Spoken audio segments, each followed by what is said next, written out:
All right, excellent. So, Lily and Sophie, could you just tell us a little bit about your books, please? Who would you like to go first? I can go. Sure. Thank you. I mean, first of all, thank you, Demi. Thank you to Verve. I'm so happy that my work has a home in the UK now. It feels very special. So, The End of Romance, my novel that came out last week, is a critic called it a squished love polygon, which I like better than calling it a love triangle. It's the story of a woman named Sylvie Broder who, after a very bad early marriage, develops a philosophy about the end of romance. She believes that straight women can only find happiness and can only find liberation by conducting their love lives and their sex lives completely in private, almost in secret. And she tries to live according to that philosophy. She meets a man who's willing to do it with her, and that goes well for her until she meets somebody else. And I'll stop there. Love that teaser. That's so exciting. My book is it's about a woman who it's a like a queer rom-com. It's about a woman who's invited to her ex-girlfriend's wedding and decides to go in the hope that she might be able to get back with her ex-girlfriend, um, maybe in a sort of throuple situation. Um, but her friends think it's a really bad idea that she goes to the wedding and encourage her to have a tarot reading. Through the course of this tarot reading, she gets fitted with like a weird psychic alarm, which means every time she makes decisions that might be taking her off the path of true love, she doesn't know this, stuff starts coming to her eyes. So the whole book is a countdown to a wedding that she probably shouldn't be going to, um, alongside a love story with someone who she's like lacks the self knowledge to know that is the right person for her. So that's the story. It's got a bit of magic in it. Okay. Excellent. Thank you so much for sharing. So, should we dive straight into the questions then? Okay, so for those of you who don't know, in My Ex-Girlfriend's Wedding, the main character is called Hope, and oh, sorry, my laptop is trying to speak to me. Okay,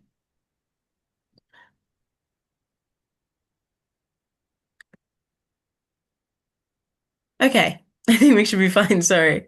Um, yes, so in My Ex-Girlfriend's Wedding, the main character is called Hope, and in The End of Romance, the main character is called Sylvie, and we'll just be diving into these characters and seeing, you know, what they go through, what makes them tick, those sort of things. So the first question is, Hope and Sylvie go through a journey of self-discovery after having relationships that destabilize their identities. Why do you think that is? Could their families have instilled any lessons to fortify themselves against this? What are your thoughts? An easy first question. Why are they destabilized by these relationships? Yeah. Yes. Um, Lily, should we like alternate between who goes first so that we're not always feeling fearful? So if I take this one first and the next one you do first, is that okay? And then that Yeah. way we always Yeah, know. Sounds good. that's perfect. That gives me time to mute while my dog screams. Exactly. Okay, so in the case of the relationship that Hope has come out of, it's with someone who is very career focused and very successful, and she's very destabilized by it because she sees in this person all of her inadequacies, and she's made to feel very inadequate throughout the course of her relationship. I think uh yeah, and like sort of all the sort of redeeming features that she might have, or that might someone might think is lovable, are not recognized in that relationship, so it becomes very sort of damaging in terms of her family. The issue there as to like why is she not more resilient, why couldn't she just say I have inherent self-worth, because the character in the book is very sort of like on the floor when you meet her. Mm. The issue is that the things that she's beating herself up about and the things that have undermined her are things that society by and large is celebrating and thinks is Mm. great. So um things like having a very stable, steady work life, career life, maybe not a creative life. Yeah, prioritizing money. Um, and so all of those things are very hard for her to see beyond. And her family are kind and loving, but they also want their child to have a stable, happy life. And I think they yeah, I don't know what they could have said to her other than everything will be okay. Just have faith and be happy.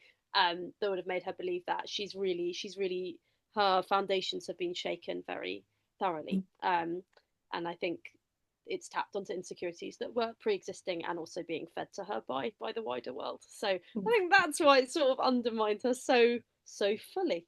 Mm. Yeah. How about you, Lily?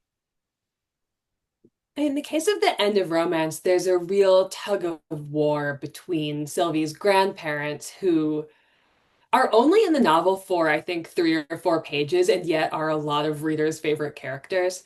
They're Holocaust survivors. They are very warm, very loving, very defiant. They strongly resist the idea that they're victims or that they should be reduced to their victimhood. They're deeply committed to living these joyful celebratory lives. And Sylvie loves them and she's very close to them, but they die when she's in her early teens. And her parents are very different, very cold and buttoned up in a way that Sylvie simply is not. It's outside the scope of her character, meaning both outside what I wrote for her and outside the person I truly imagine her to be, to behave in the way that her parents consider correct. And that mismatch combined with the loss of her grandparents creates a vacuum essentially in Sylvie's life that her high school boyfriend, who then becomes her husband, is able to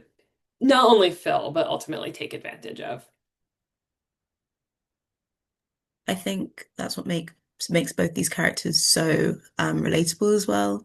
Is the fact that, like you said, Sophie, that the real world pressures are also um, what gets to Hope, and then of course the fact that there's a huge void between the way Sylvie's grandparents brought her up and her actual parents.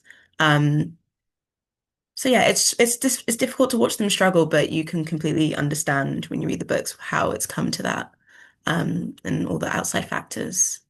So for question two, what is it about their exes, Jonah, who was dating Sylvie, and Julia, who was dating Hope, that make them able to get under the skin of both those characters? What would you consider them foils to the protagonists? I mean, Jonah is a villain, and I will say there are not a huge number of villains in contemporary literature, and I had so much fun writing one. Although Jonah is by no means a fun character to spend Mm, time with, he's extremely manipulative. mm, And to a degree, he manipulates Sylvie. He's successful. He's also, I think of him as a golden boy. He and Sylvie grow up in this small, rich Jewish suburban community where everyone knows everyone. It's a conformist world. And in that conformist world, Jonah is the ideal, and Sylvie idealizes him. From the mm, very beginning of their relationship, she sees him not only as a catch, but also as someone to aspire to be more like. And at the beginning of their relationship, there's no harm in that. He doesn't take advantage of that.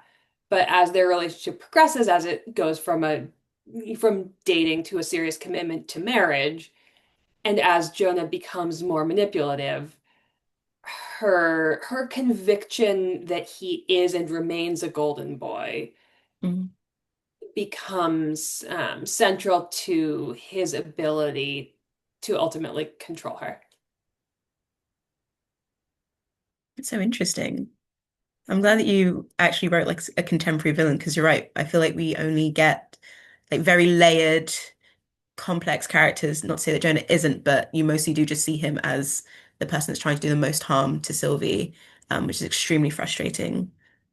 But no, thank you. Sophie, what about you?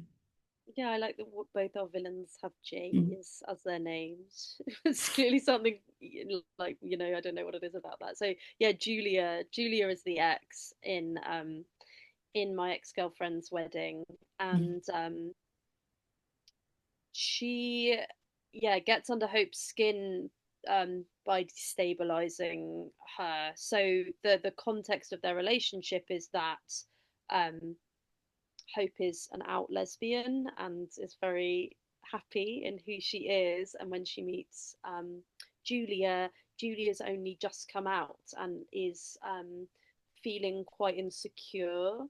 And the way that manifests is she sort of acts out. And so it means that the power dynamic in the relationship is shifting so constantly. Hope Mm. never feels like she totally knows where she is, and that sort of scrambling um, means that she's never fully able to assess problems that are occurring in the relationship. So one big theme is that Julia keeps, on the one hand, is very seemingly dedicated and they're very committed to each other in some ways, but it talks very, very regularly about breaking up with Hope, and is always saying, um, like saying like when we break up X, Y, and Z. And I think the back-footedness that Hope is always having to hold on to just to try and keep the relationship going means that she can never fully delve into some of the wider problems about the fact that it's making her self-esteem sort of Mm. plummet.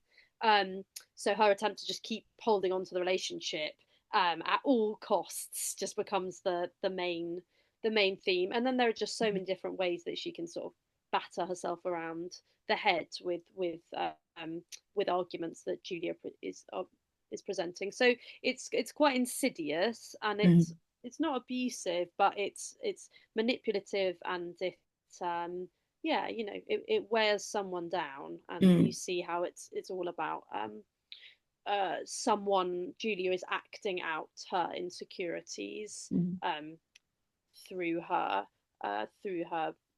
relationship with Hope. Mm. Yeah. So interesting. Um, yeah, okay, so the Vogue article that came out last year is having a boyfriend embarrassing, if you're familiar with it. Um, the author just argues that having a boyfriend is embarrassing, essentially, and the social currency around having a boyfriend has plummeted. So now people like hiding posting them, etc., things like that. And this post absolutely blew up last year. To what extent do you two agree with that article? And do you think it's only limited to heterosexual couples, or can you also have an embarrassing girlfriend? Yes, this is an interesting question. Yeah, so I mean, my understanding of that article and the sort of context in which the world it comes out of is that we're living in a society of like such heightened misogyny and Mm. hatred of women that there's just this whole new way in which people have to navigate relationships and positive relationships with men who they love. And yeah, that article came out of not only that, but also the fact that we're at this strange place when the past, yes, there was huge misogyny and sexism, but there was a striving, seemingly, um, for change and for willing people to change, and that there's this very frightening presence of the fact that there are people proudly embracing sexism and misogyny in a way that feels very frightening and sort of devastating, particularly when it's coming from young people. So I totally get where that all is. Oh, sorry. Sophie, I think you're frozen. When it comes to queer relationships, because it feels. Ooh, can you hear me? Yeah, we can hear you now. You froze for a bit. Oh, am I back now? Can you hear me okay? You're back now. Am I okay, or am I still a bit frozen? If I'm too frozen, then I'll hand it. I'm okay. Great. Sorry You're about good. that. No, just that in relation to queer relationships, I think it's very, very different.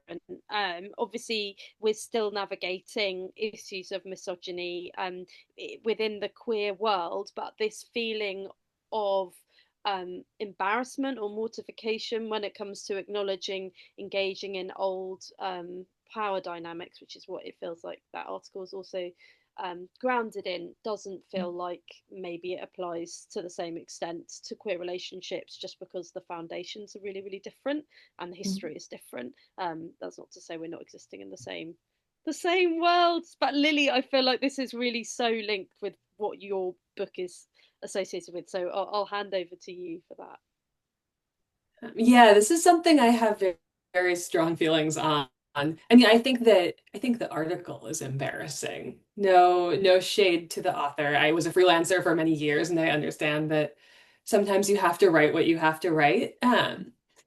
But I think that that article is an outgrowth of a phenomenon that people call it heteropessimism, people call it heterofatalism. You know, likely you guys know the term, but it means essentially the performance that straight women often put on of giving up on heterosexuality, giving up on men, which is almost always not true because it's almost always coming from someone who does in fact love and desire men and intend to continue to do so. Or if you're really straight, like what choice do you have? If you want to love someone and you want to have sex with someone and you want to like it, it's gonna be a man. Mm. And I think that to not acknowledge that and to also not then acknowledge, okay, then it's really on straight women to be optimistic about heterosexuality and to be optimistic about men. I'm impatient with that. And I think that the end of romance comes to a degree out of my impatience, out of my genuine belief in good men individually and in the possibility of men being good broadly. I don't believe that being male is a corrupting factor. I believe that having power is a corrupting factor. Mm. And I believe that essentially, I believe that if men don't hold themselves to new and higher standards,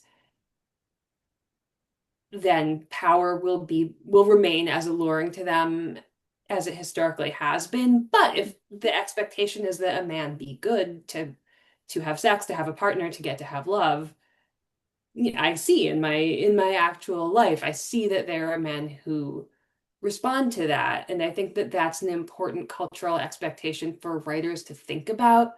I think I really believe this is something I may be idealistic of me, but I really believe in the power of fiction to comment on and even affect cultural trajectories. I believe that novelists can imagine things that aren't maybe happening yet or happen broadly yet, but can by doing so suggest that these things are possible in a meaningful way. And I think that being optimistic about heterosexuality is something meaningful for novelists to do. Mm. Yeah. I also just think, how embarrassing to think that love is embarrassing. How embarrassing to Yeah. think that another person is embarrassing. That's like when I was 10 and didn't want to walk next to my dad because his socks were too tall. No, I completely agree. I do think the novel really does do that. I read it when I was going through a situationship, and I came out on the other side of it along with Sylvie being like, like this isn't the worst thing ever. It's nice to fully embrace that love and be brave in love as well. And that's definitely what Sylvie does. It's a very refreshing read. That's Um, Thank you. no problem. What do you think Hope and Sylvie learned from their experiences within toxic relationships, or in Sylvie's case, an abusive one? And what do you think they'll be taking into their next relationship? But also, what do you think they've learned for themselves and to like use in their own like self-soothing and things like that? Oh God. I mean, most of the end of romance is Sylvie after her marriage and Sylvie Mm. building her philosophy, testing it out with various men. It's not just the two men who are central to the book. There are others who wander in and out. Um, I think that from her marriage, Sylvie takes or rather, from how she feels about her marriage. Sylvie takes a determination to not be a victim and a determination to never be hurt again, to never allow anyone to hurt her again. And she uses theory to build a castle around herself and a moat to protect herself as much as she possibly can, not only from other people but also from any idea or emotional understanding of her own weakness. I would not recommend this to real people. I don't think it's good for Sylvie. And much of what I was trying to do to her in the novel was to allow her to build that castle as completely as possible and then to start challenging it, to start trying myself as a writer to knock it down.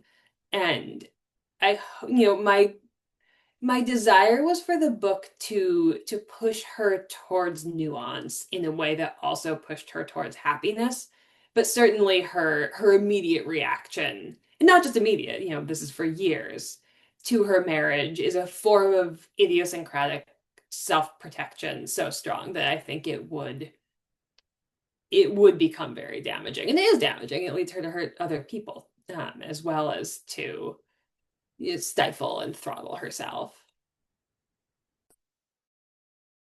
Yeah, that's interesting what you say about nuance, because I think that's such a classic trajectory that I think we see in lots of like romance and relation focused books, and I think that's definitely um where we can see the links in terms of our work, because yeah, for Hope, um um she's emerged from this relationship with Julia with quite an extreme mental state, so a feeling of um that everything that she was and is has no worth, and therefore she has to sort of recreate herself in the image of what Julia's paradigm has been, which is, um, essentially a not creative one. So Hope is a musician, um, who has, through the course of her relationship with Julia, lost faith in her music and actually started getting physical, um, symptoms every time she starts to play. So she becomes like she's a wreck, basically.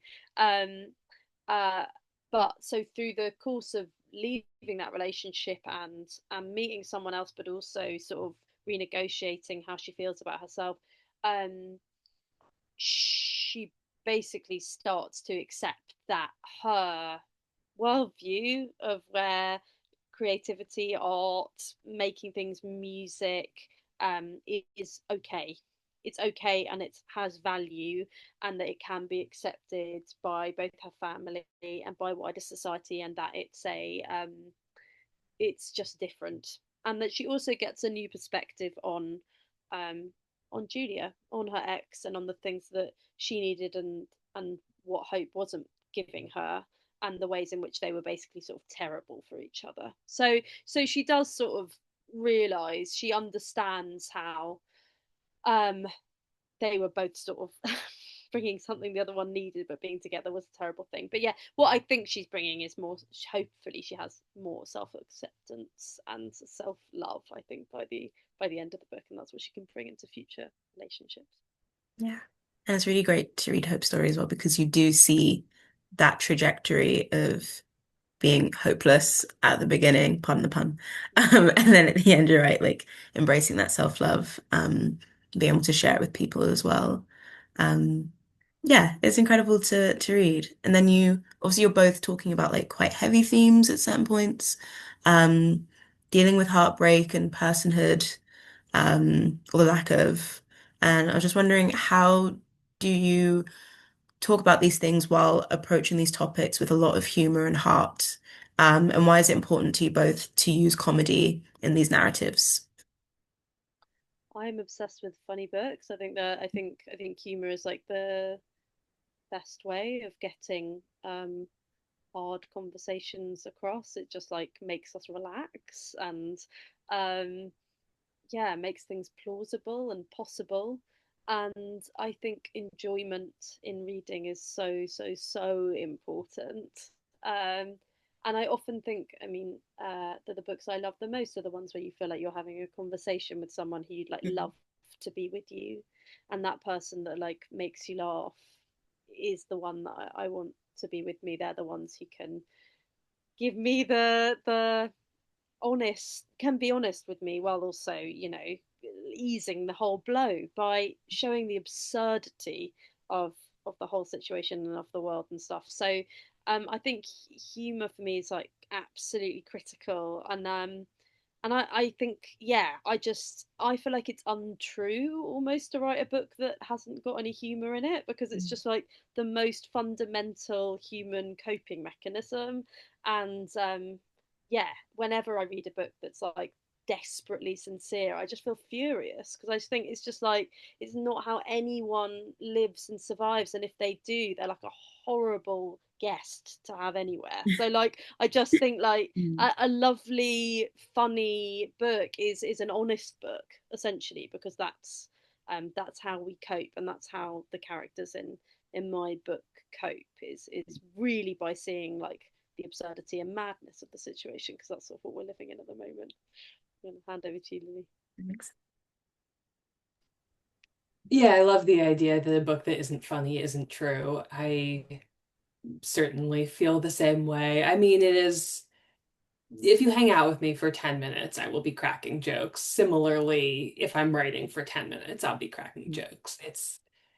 I hope there aren't too many things that are outside my scope as a writer, but I don't know that I would be capable of not trying to be funny on the page. And I think it's very hard, to be clear. I think humor is difficult.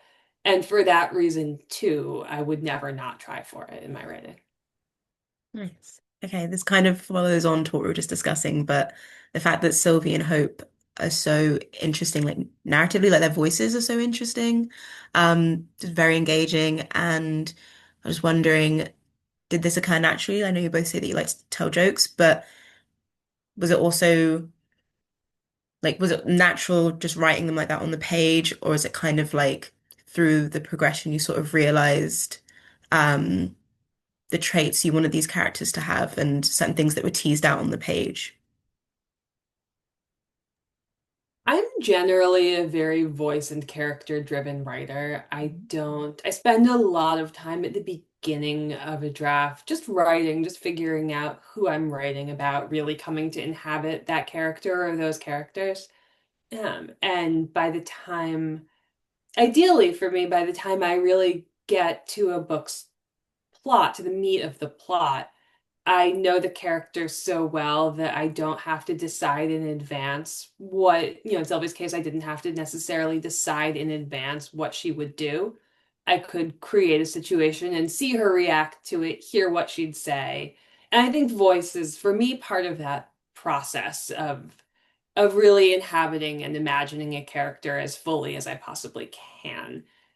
Even, then if romance isn't written in third person, or it's written in third person, not first, Sylvie's not speaking. And yet I needed to hear her very clearly. Mm. Yeah, similarly, I think the voice actually came similarly before the plot for me. I think, um, and in lots of ways, it was the voice that determined almost like genre and where it was going to go, because I had this character and I was putting her in situations, and I did a reading, and people had all these expectations of where they felt like that character should be or would end up, and was sort of thrown when I told them the original plot that I had in mind for them. So the voice really determined where it was going to be situated, and yeah, what kind of plot we were going to have. So yeah, voice definitely comes first for me. Okay. And both of you feature Jewish main characters, of course. It's referenced, culture's referenced, and both of them have close ties with their family, predominantly in Sylvie's case, her grandparents. Why was it so important to feature not only Jewish identity, but Jewish families within your narrative as well?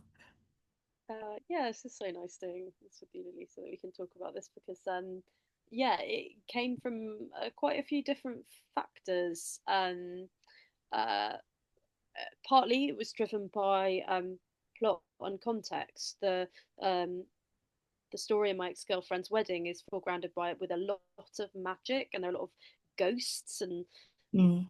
things within it, and it felt quite important to put Hope within the context of her family, who have a history associated with the Holocaust and the Second World War that's very, where sort of ghosts and death are just so taken for granted as existing very comfortably, or just existing in their family life. So that was one element why it just made sense. But the other thing was that I'd gone along to a lecture by a Jewish writer, and I'd asked him for recommendations of British Jewish writers, because contemporary ones, because actually I I wasn't aware of that many. I'd read quite a few growing up who did more wartime narratives. I was asking specifically for women, and he said he couldn't name any, which I thought was an absolutely extraordinary thing to say, and it's just Mm. obviously completely false. But I thought it was a really troubling statement, and it made me think that it was very important that there's just some visibility of British Jewish women's voices, and also while uh, Jewish narratives are being so like radically co-opted in the political sphere, Mhm. it felt really critical to represent, in my case, they're a diasporic Jewish family who are they're not Zionists. They have specific politics, which is pro-Palestine, and it felt like there was a bit of an imperative to represent the community that I exist in, and who aren't getting a lot of press and focus. And even if, as you know, as Lily says, like novels are slow burn, but we can show that people are, are real and exist there. So it felt really important, sort of narratively, in terms of representation of British Jewish voices, and also politically. Yeah, to get it in there, show that community as existing. Mm. I'll hand over That's to you, super Lily. neat. Thank you. Lily, what about you? Yeah, I mean, very much the same in the American context. I think it's extremely important to resist the narrative, which I find completely false, that Jews belong in Israel, that all Jews are somehow of Israel, even if not Israeli. I mean, that's demonstrably false, and I think I mean, it would be laughable if it weren't a claim that gets manipulated to such horrible ends.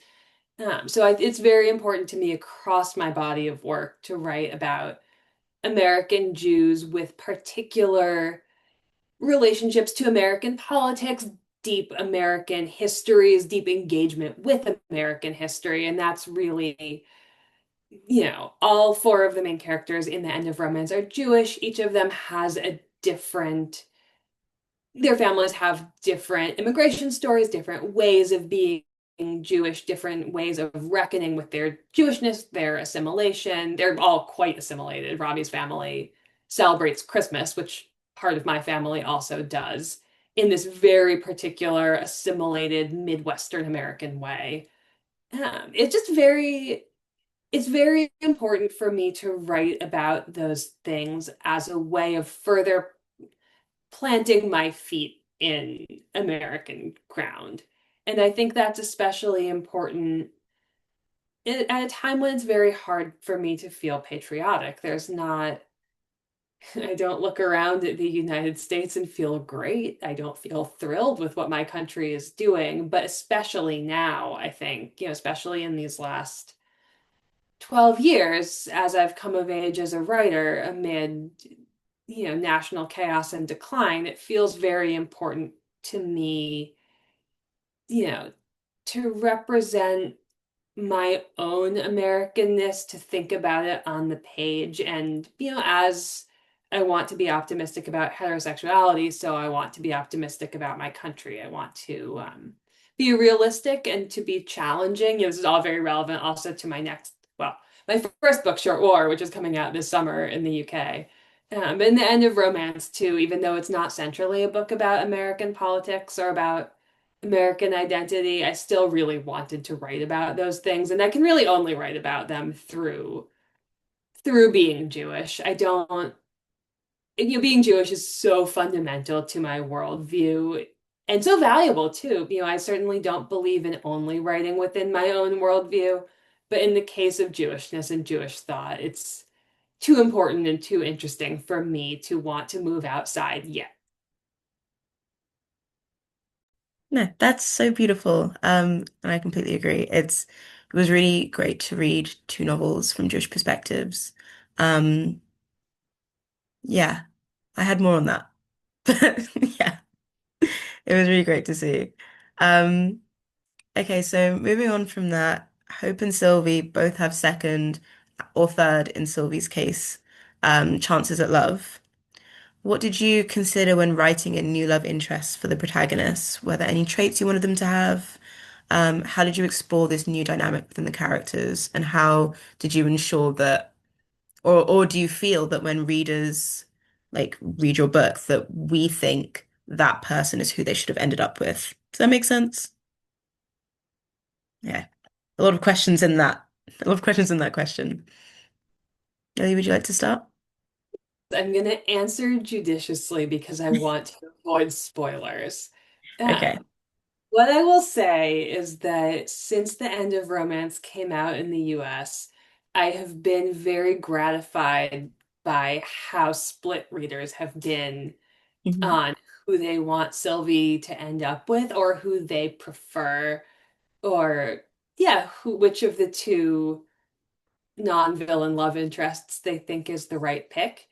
And that is very satisfying to me as a writer because I have my own preference. I have a character. I love all my characters. I love one of them more.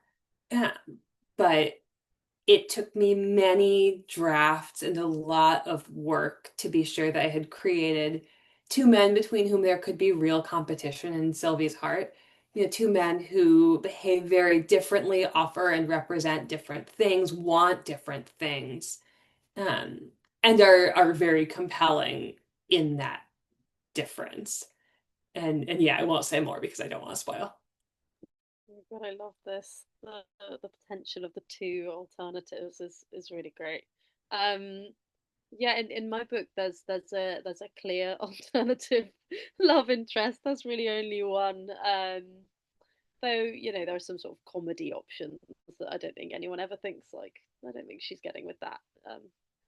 There's no spoiler to say that there's like a hippie strong man woman who's like a real nightmare called Bilbo who does fancy Hope, but she doesn't go for it. But the true love interest in the book, in terms of creating her, it was about making someone who you could see would be good and kind and also get Hope. They would complement each other, and that their sort of values were quite similar insofar as it's yeah, I don't know. It's hard actually, Sylvie. You were like, sorry, Sylvie, Lily. The vibe of a spoiler, and like, should I even name them? But anyway, I think people will guess who it is as soon as they start reading the book.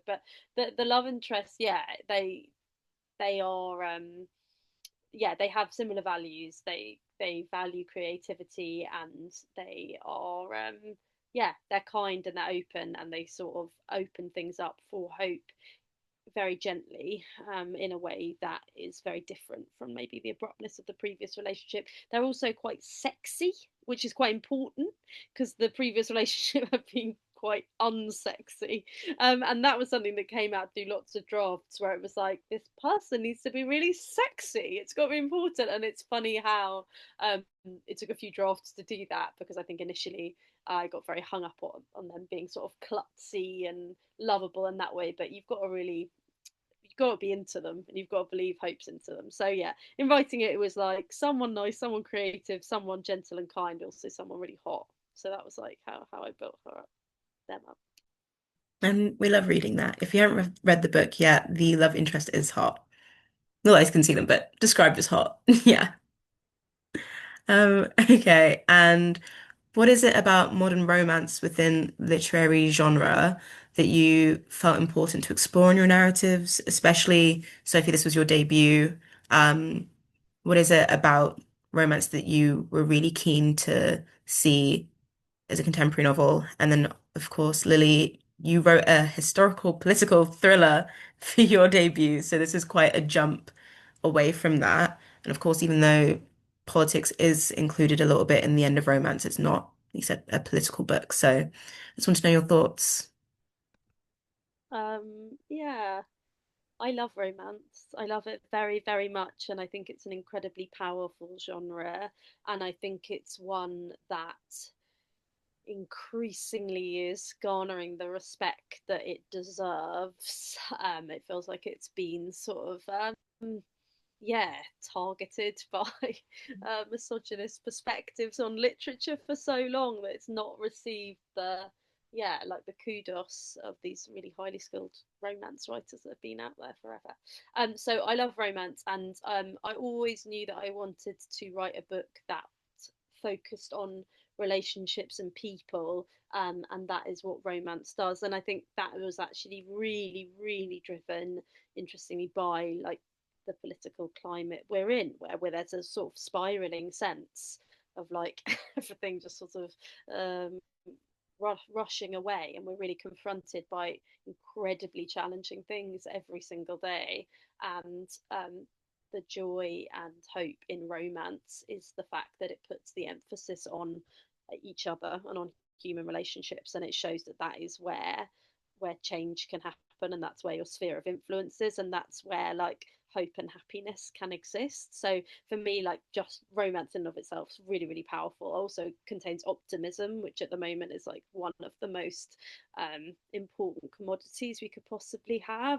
A belief in human relationships being good. And also for me, from a queer perspective, it was a very important thing for me to write because just when I was coming out, I was reading loads and loads of books. I really went to books as a way of trying to understand my own sense of identity, and I was really confronted by the lack of yeah, queer romance or queer romantic comedy, which is really more what I write. Yeah, like there's a it's a cliche, but obviously the dominant narrative in queer books for the longest time, or queer literature that people respect, has been a tragic one, and that's reflecting the history that we've lived. The issue with it is that then that just means there aren't many reference points if you're coming out and wishing to feel hope and excitement about this amazing thing, this amazing world you're about to come into, and this experience of self-actualization and love. If you're looking for those stories, you're quite hard pressed. And The Well of Loneliness by Radcliffe Hall still is a book that is like, it was one of the first gay books I read, and that is unbelievably bleak. Like it's so grim. So I really, really intentionally set out to write an upbeat queer rom-com that could make a tiny, tiny dent on the sheer amount that it feels like we're owed, basically, in terms of queer literature. Um, because obviously, the stories of sadness have a huge place. They're very, very important, but they are only one part of the bigger picture, which is one of loads of love and happiness. So yeah, that was why romance for me and romantic comedy was that absolute place that I wanted to be. I wanted to position my work. So yeah, Lily, I love you. Yeah, I think the end of romance has a tricky relationship with romance on multiple levels. First of all, Sylvie spends most of the book rejecting romance. And she does actually, she literalizes this at one point by reading a lot of romance novels and then going, never again. But also, she wants to say never again to the idea of romance, to the narrative of romance with all of its patriarchal baggage. And what I really wanted to think about in the novel was how a person genuinely could shed the patriarchal baggage and expectations of romance without also rejecting a love story, which Sylvie, ultimately, she ultimately can't escape narrative because she's in the novel, but also because none of us can. So I really wanted to think about and look at romance hard. And I would say some people think that that means that I wrote a book that is ultimately a literary romance, and some people think absolutely the reverse. And that is satisfying to me. That I think I think I'm a very greedy writer in a sense. I want to jam as much as I possibly can into a book. And I certainly wanted this novel to contain both romance and its opposite. I also just think that literary writers have not been writing a lot of love stories for the last 10, 15 years, and this is maybe more true in the United States. Whenever I say that American literary fiction is missing straight sex and missing straight love stories, people say, "What about Sally Rooney?" And I have to say, I remind you that Ireland is a country. Um, but yeah, American writers really haven't been doing much with sex and love and romance in the literary sphere. Again, it's almost as if literary writers have, to a large degree, ceded those topics to romance writers, who I respect immensely, but they don't get to claim an entire chunk of human experience just for themselves. The rest of us, I think, can and should write about sex and love and romance too. And it was very fun for me to do so. I also, with reference to Short War, it has its own love stories, it has its own romances, but I also, some of the writers I admire the most are ones who change radically book to book. I've always, for example, very much looked up to Jeffrey Eugenides, who transforms himself entirely with every novel. And I don't know if I'm quite capable of that, but I certainly aspire to write books that are, unified by my style and sensibility, but very different otherwise. And I think and hope that I have done that at least with these first two books. Well, I'm biased because we published you, but I definitely think you have. That brings me to the end of our questions. Thank you so much, you two, for answering our questions for the last 50 minutes. It's been very interesting, and it's been lovely to get to know these books on an even more intimate level. Um, yeah, so thank you. I believe it's time. And someone sent a heart for you guys. Thank you. Feel free to send more hearts if you guys would like. We'll now just announce the winner of the giveaway. And another heart. Um, and the winner of the giveaway, which is Lily Meyer's The End of Romance and Sophie Crawford's my ex-girlfriend's best friend, sorry, and a plushie that was knitted by Sophie Crawford herself. The winner is Lucinda. So Lucinda, if you would like, I'm hoping you can hear me. I can also see that you're here, but if you would like to DM us on Instagram to claim your prize, that would be amazing. And I think that's everything, guys. Thank you so much. Thank you everyone for coming. Okay. Thanks for having us. Bye. Thank Bye. you. Bye.